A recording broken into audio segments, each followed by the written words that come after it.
Hello everyone, my name is Sophia Rodriguez and today I'll be presenting my analysis of the Tubbataha Reefs Natural Park, one of the world's most effective marine protected areas and a critical part of the Coral Triangle. Now, Tubbataha is located in the Sulu Sea, far from any population centers, which gives it an exceptional ecological isolation. The park includes of the North Atoll, the South Atoll, and the Jesse Beasley Reef, and it spans a core area of 97,000 hectares with a legally established 10 nautical mile buffer zone around it. This remoteness is one of the main reasons why the site has remained so pristine. Tubbataha remains in the middle of the Coral Triangle, one of the most biodiverse marine regions on Earth.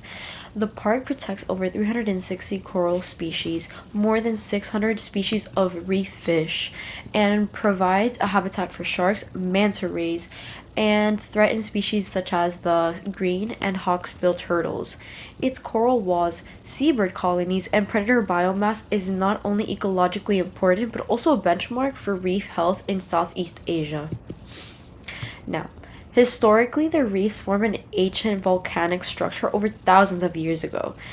By the 1980s, destructive fishing caused a major degradation, which promoted the Philippine government to declare the area as a national marine park in 1988.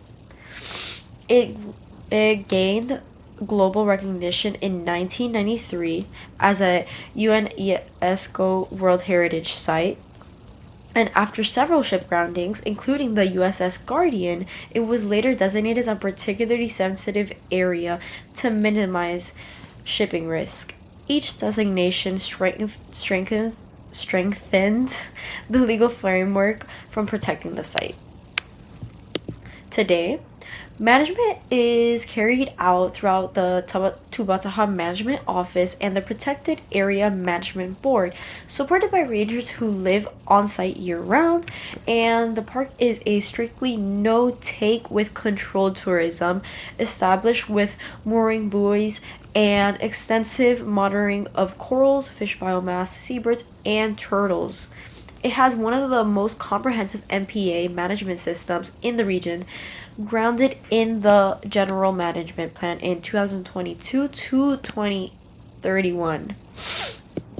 Now, despite its strong governance, Tubbataha still faces threats. Development pressures include increasing shipping traffic and occasional illegal fishing. Environmental pressures such as warming waters, bleaching, and erosion of bird islets present long-term risks. And because of the site is offshore, natural disasters like typhoons or storm surges frequently affects its ecosystem. The first weakness in the management plan is that the climate adaptation is mostly reactive, not proactive. The plan monitors bleaching, but it lacks threshold, emergency response protocols, and early warning temperature systems.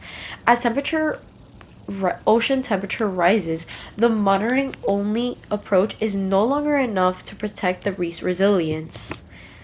The second weakness involves a enforcement of a 10 nautical mile buffer zone.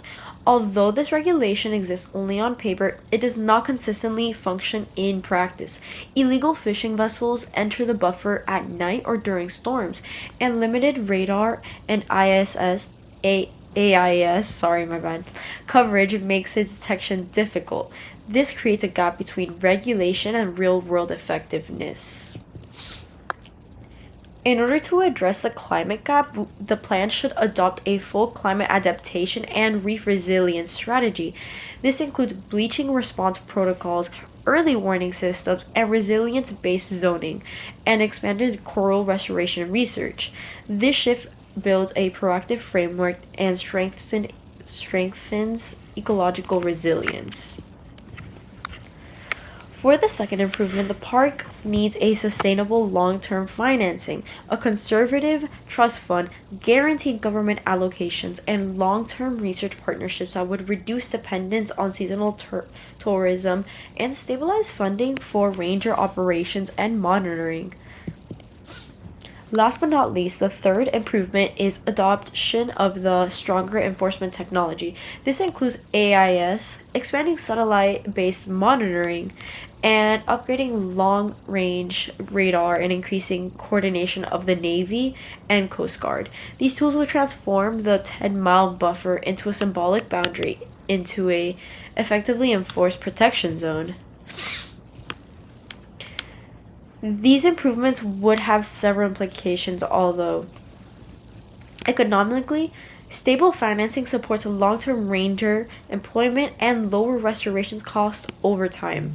Socially, strong enforcement may create a short-term tension with nearby fishing and communities, but ultimately supports healthier fish stock and food security. Ecologically, improved climate adaptation enforcement strengthens coral resilience and reduce illegal fishing impacts. In summary, Tubbataha is one of the most successful MPAs in the world, but is growing climate enforcement and pressures require adapted strategies. By improving climate adaptation, securing long-term financing, and strengthening enforcement technology, the park can maintain its ecological integrity for future generations. Thank you so much for listening. I hope you have an amazing day.